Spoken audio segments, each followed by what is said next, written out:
América, cosas será las América, América, América, América, é bel massolino de fior, é bel massolino de fior. A maioria dos imigrantes, ao chegar na selva da Serra Gaúcha, construiu seu primeiro ranchinho com varas cravadas no chão e cobertas com folhas de taquara. Logo em seguida, os que sabiam lidar com pedras construíram suas casas de pedra. No entanto, quase todos construíram suas casas de madeira utilizando especialmente tábuas rachadas de pinheiro. Uma madeira fácil de lidar e bastante duradoura. Logo a seguir, quem sabia lidar com barro construiu suas casas de tijolos. Inicialmente pequenas e humildes, e mais adiante, casas fortes e até majestosas. Vemos ali a casa de Ampílio da Roz, que a construiu manualmente em 1890. O barro foi pisado com os pés, posto em pequenas formas de madeira e posteriormente cozinhadas em forno artesanal.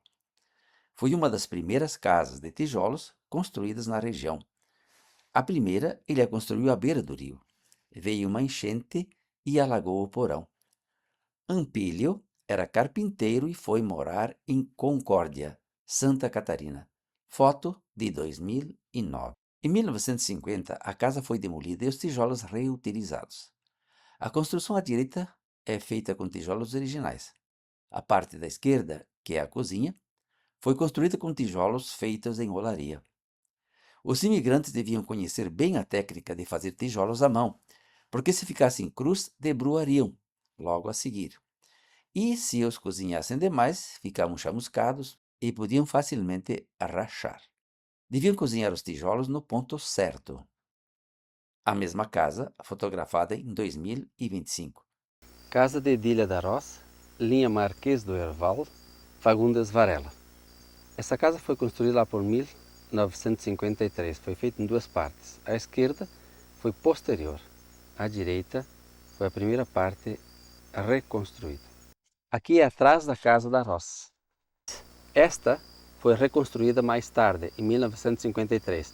A original estava à beira do rio. Havia a cozinha e a casa de dormir. Mas como o rio aumentava, ele entrava no porão, então eles resolveram transferir a casa para cá.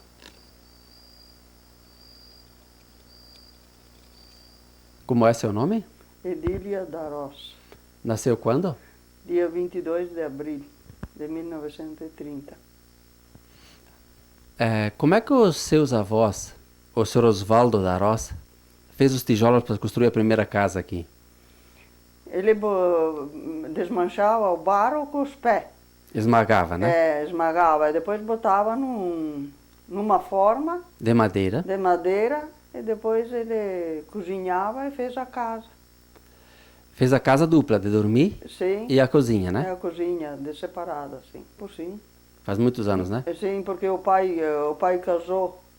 Ele tinha 19 anos quando ele casou e ele é da classe de 1907.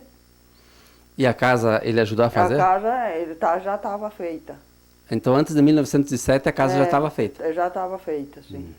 Tá. E por que vocês transferiram a casa aqui para cima e fizeram onde nós filmamos? Porque o rio entrava e levava embora tudo. Nós temos que sair também daqui. Entrava no porão, entrava na cozinha, né? Entrava na casa e tudo, porque a casa não tinha porão embaixo, só do lado. Daí entrava o rio e saía para o outro lado. E nós, uma vez que veio aquele enchente grande, nós temos que sair daqui de noite, porque era toda água. E a senhora ajudou a transferir os tijolos de lá para cá? Sim, essa casa aqui, sim, eu ajudei a fazer tudo. E a senhora ajudou a fazer o barro para... Sim, ajudei. Então, a senhora é quem que fez o barro? Eu e o meu irmão, que é o Hilário aqui no fundo, o Ferdinando, e o Ivo Valente. E daí como é que vocês preparavam o barro? Nós cavocava a terra e botava num caixão. Daí botava água e a gente mexia com a enxada. Depois carregava com o balde, onde os moradores faziam.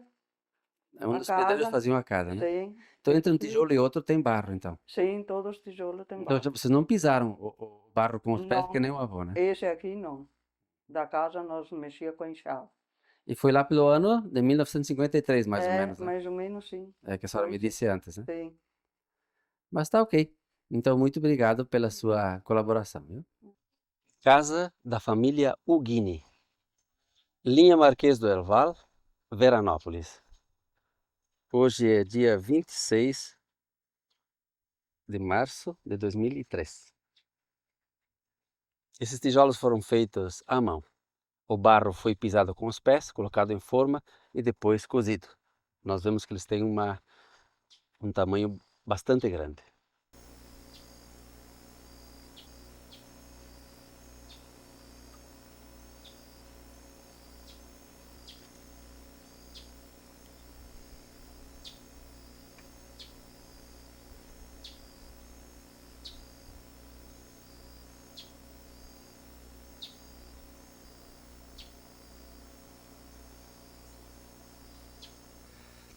Aqui é atrás da casa e uma parte, claro, foi desmanchada. O muro mede 40 centímetros de largura. Nós percebemos que bem no meio há uma diferença de tijolos de construção.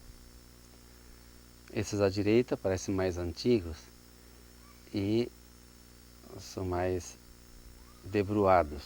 Provavelmente foram menos cozidos.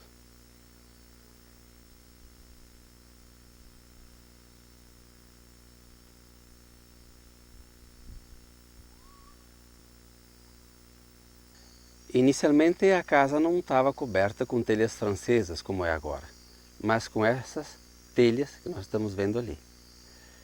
E por baixo das telhas então tinha essas lajotas. Cada lajota dessas tinha uma telha por cima, que a Neiva agora vai demonstrar para nós. Pode colocar no chão e coloca a telha por cima.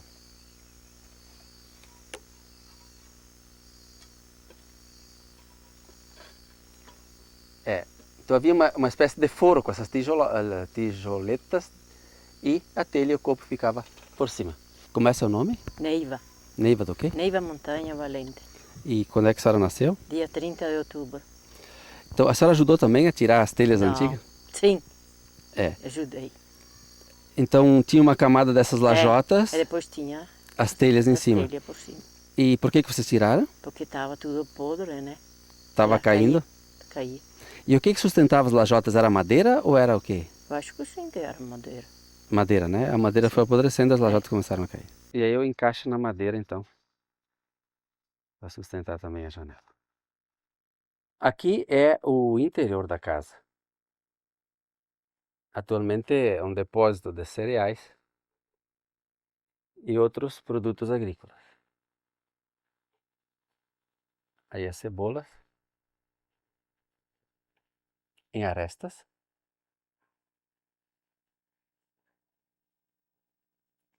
As vassouras.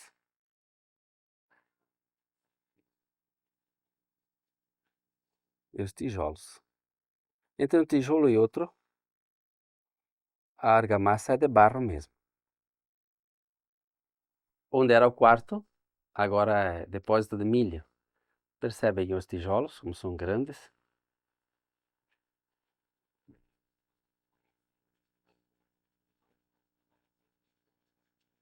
A janela.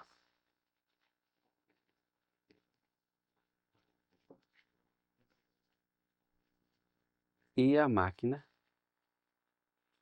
de debulhar milho.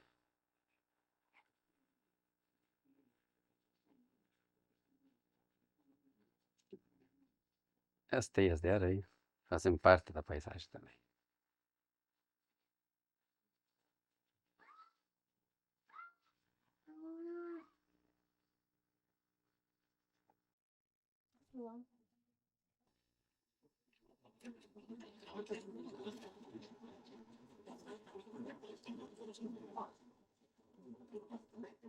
Assim, os nossos agricultores debulhavam 20, 30, 40 até 100 sacos de milho para vender.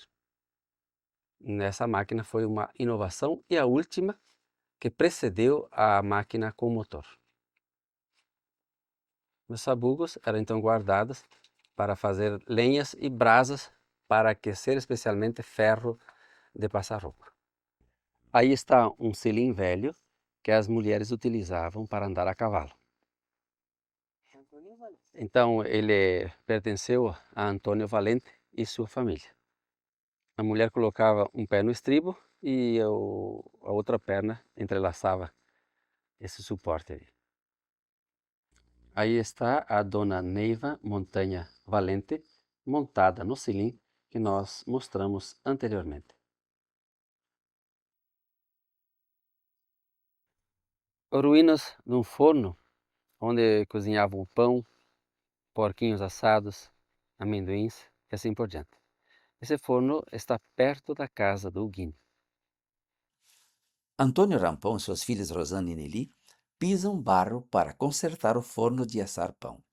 Capela Nossa Senhora da Saúde, linha sexta, Nova Prata, 1981. Era assim que pisavam barro para fazer tijolos, mas em maior escala, claro. Os tijolos foram moldados em formas de madeira, como a que aparece na foto. Outra forma de fazer tijolos com barro pisado com os pés e depois cozidos. Faziam 3 dias e 3 noites de fogo. No início, um fogo brando, leve. No fim, forte, para cozinhar bem os tijolos.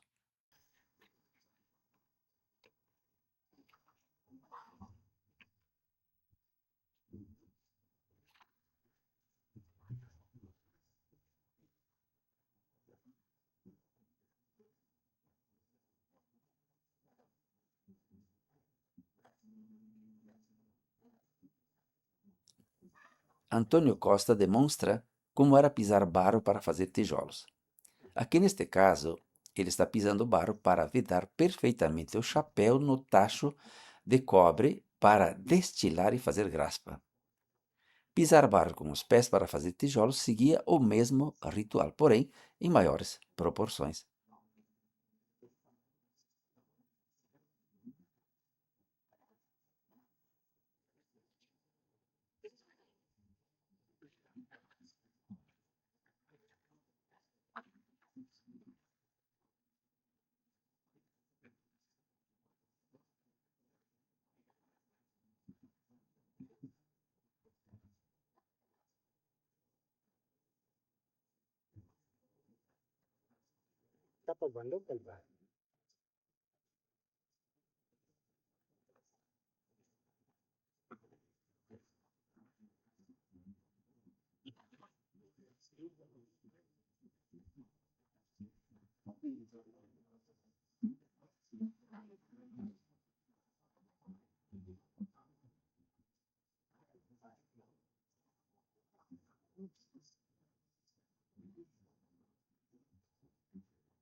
Casa Lampugnani, construída pelo pai de Fioravante Lampugnani, por volta de 1900. Capela São Francisco, linha Marquês do Herval, Veranópolis, foto de 1980. Já em 2026 a casa estava assim.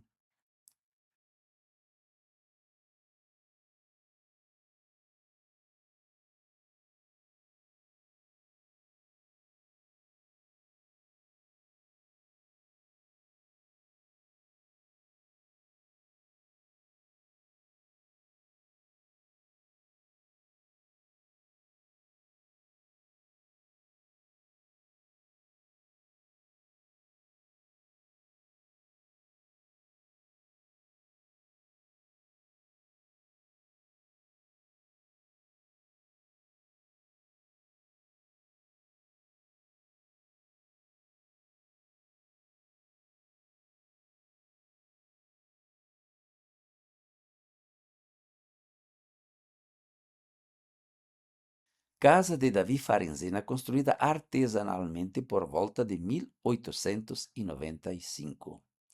A mesma casa vista por outro ângulo. E a casa Farenzena, fotografada em 2025. Casa de Luigi Stevens. Iniciaram a construção em 1897 e concluíram em 1900. O barro era trazido com carriola, carrinho de mão, e a água para ensopar o barro era trazida com o bigolo nas costas, com baldes de madeira. Essete, Capela São Caetano, linha Barão do Triunfo, Veranópolis, foto de 2004. Casa dos Grando, comprada pelo Nelson Turra, foto do acervo de Andrei Turra. É a foto mais antiga que eu disponho. Casa da família Grando, Capela Nossa Senhora do Pedancino, linha Barão do Triunfo, Veranópolis. Esta casa era bodega, casa de comércio e casa de pasto, isto é, pousada própria para tropeiros, carreteiros e viajantes a cavalo. Uma das primeiras casas comerciais da região que vendiam tecido. Criavam e também compravam porcos que abatiam. Faziam salame e banha, que os transportava até Montenegro com tropas de mulas e vendiam para os comerciantes de Porto Alegre. Traziam de Montenegro sal, açúcar, ferramentas, panelas, enfim, tudo o que os colonos precisavam. Produziam e vendiam vinho. Tinham alambique e produziam graspa. Promoviam festas, almoços e jantares. Tinham 2 canchas de bochas e mesas para jogar baralho. As pessoas chegavam, comiam, bebiam e depois pousavam lá. Os tijolos foram feitos à mão. O barro era amassado primeiro pelos porcos, depois pelos humanos até ficar bem fofinho. Depois cozinhavam com fogo a lenha. Os tijolos não são todos iguais. A amálgama entre eles é feita de uma mistura de barro, cal e cinza. A casa foi rebocada com cal e areia que buscavam no Rio das Antas com bruacas carregadas por mulas. Foi pintada a cal que traziam de Porto Alegre. No início, ela foi coberta com tabuinhas. Os Grando eram ricos. Com o tempo, os filhos seguiram seu destino e entre 1960 e 1962, a propriedade com a casa foi vendida para o Beniamino Domingos Turra, pai do Nelson Turra, o proprietário da casa no dia em que batemos esta foto. A casa ficou mais de 50 anos sem moradores e por isso estragou bastante. Mas, em 2005, o Nelson promoveu uma reforma radical, transformando-a em residência para passar os fins de semana e datas especiais. Informações de Nelson Turras, dadas em 1980. O piso feito com pedras vermelhas na frente da casa. Detalhe do piso.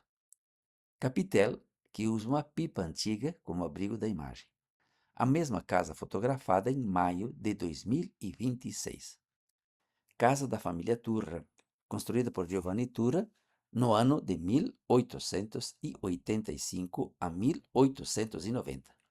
A família Turra chegou da Itália em 1878.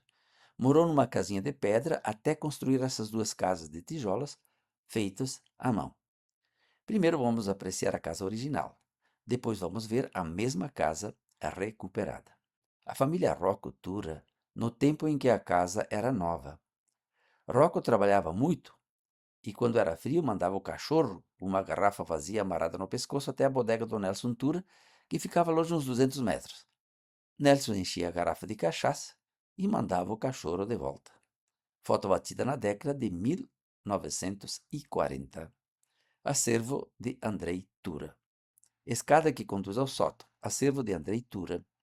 À direita vê-se a porta de um quarto no 2º andar. Acervo de Andrei Turra. Outro quarto no 2º andar, fotos batidas antes das casas serem recuperadas. Hoje, o Andrei ocupa esse espaço com seu escritório. Acervo de Andrei Turra. Aí está a janela. Vejam como a parede é forte. A parede é dupla. A janela vista de frente. Observem a fileira em arco colocada em cima da janela para fazer com que a parede não debrua no vão da janela. Foto da cozinha num dia de geada. Acervo de Andrei Turra. Aí está a cozinha, vista de um lado. Vejam como está o óculo. O óculo tem a função de ventilar a cozinha por dentro e, ao mesmo tempo, retirar a fumaça que acumula na cozinha por causa do fogo feito na lareira. Cozinha vista de lado e por trás. Cozinha vista de frente. Observe o muro que serve de base. Ele não tem amálgama, é pedra pura. Ali está a lareira original, com sua campânula danificada em cima. Mas dá para ter uma ideia de como ela era quando estava inteira e funcionando. Por muito tempo, as duas casas serviram de depósito de objetos agrícolas. No caso, aparece ali os bigúntios, as dornas, nas quais se colocava dentro a uva para transportar com as carroças. Cozinha vista por trás. Observem a janelinha quadrada que está embaixo à esquerda.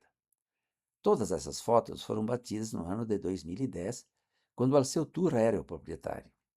Capela Nossa Senhora do Pedancino, linha Barão do Triunfo, Veranópolis. De agora em diante, vamos ver o mesmo conjunto residencial recuperado pelo Sr. Andrei Turra a partir de dezembro de 2016 até o final do ano de 2017. Aí está o exemplo de como se pode recuperar uma casa histórica, preservando suas características originais e, ao mesmo tempo, possibilitando a continuidade de uso. Foto de 2026. A casa de dormir já recuperada. Nós estamos aqui na Capela do Pedancino e ó, lá embaixo a gente vê a torre da capela. Ó. Capela Nossa Senhora do Pedancino, filmada em 2003 e que dá o nome ao lugar. Linha Barão do Triunfo, Veranópolis.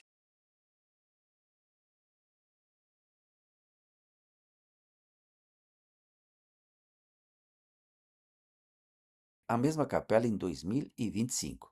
Lá no horizonte, onde se vê um pedaço de mato, logo atrás está a casa também recuperada pela família Arboit e que mostramos no vídeo anterior. Frente da casa Arboit, foto de 2011.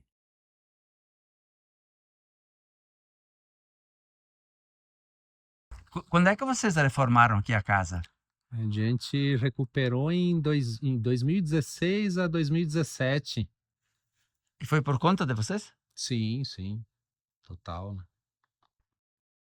Ele é um tijolo que foi feito aqui, ele é cozido, né? Mas ele não é um tijolo, ele não é tão cozido, né? Ele não é tão resistente, né? Quanto os atuais, né?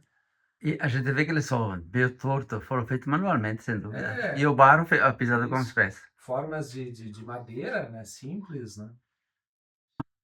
Essa é a cozinha, né? A cozinha e desse lado a sala de estar. Ali ficava o fogareiro, onde está essa lareira hoje ficava um fogo de chão praticamente, né?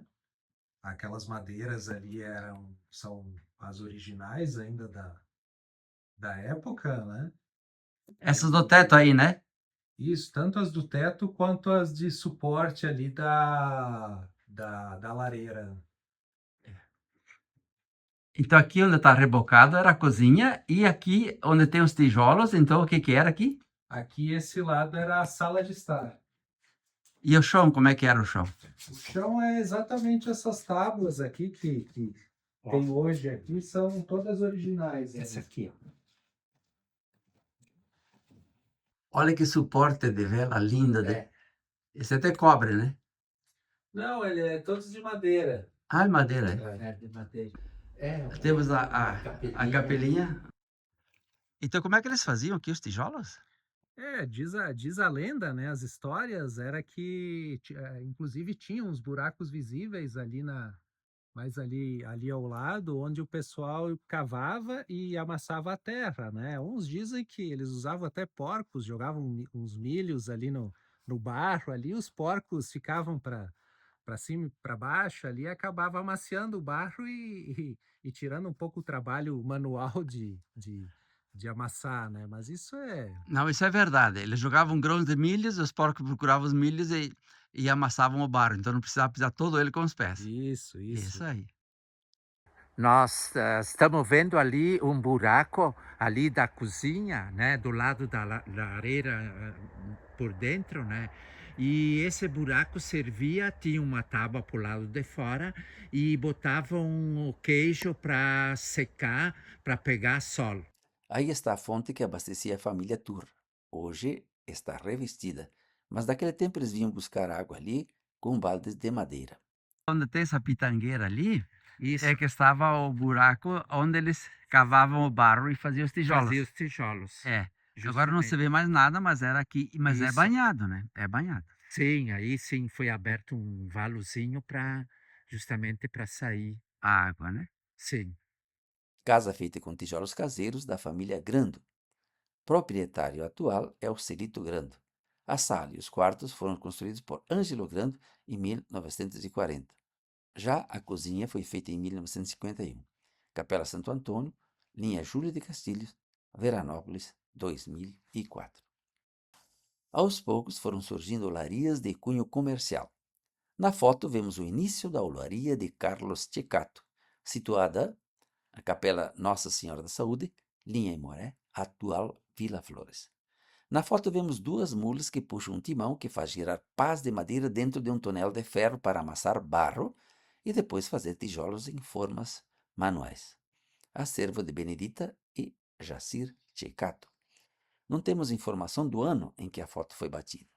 A mesma olaria mostrando ali também telhas fabricadas manualmente dentro de formas próprias para moldar as telhas. E assim, concluímos a primeira parte das casas construídas com tijolos feitos manualmente. No próximo capítulo, vamos mostrar algumas casas construídas com tijolos artesanais de forma bem detalhada. Um estudo de caso. Esta trilogia lhe dará uma noção completa de como foi a imigração italiana no Rio Grande do Sul. Você pode encontrar informações aqui debaixo nos cards.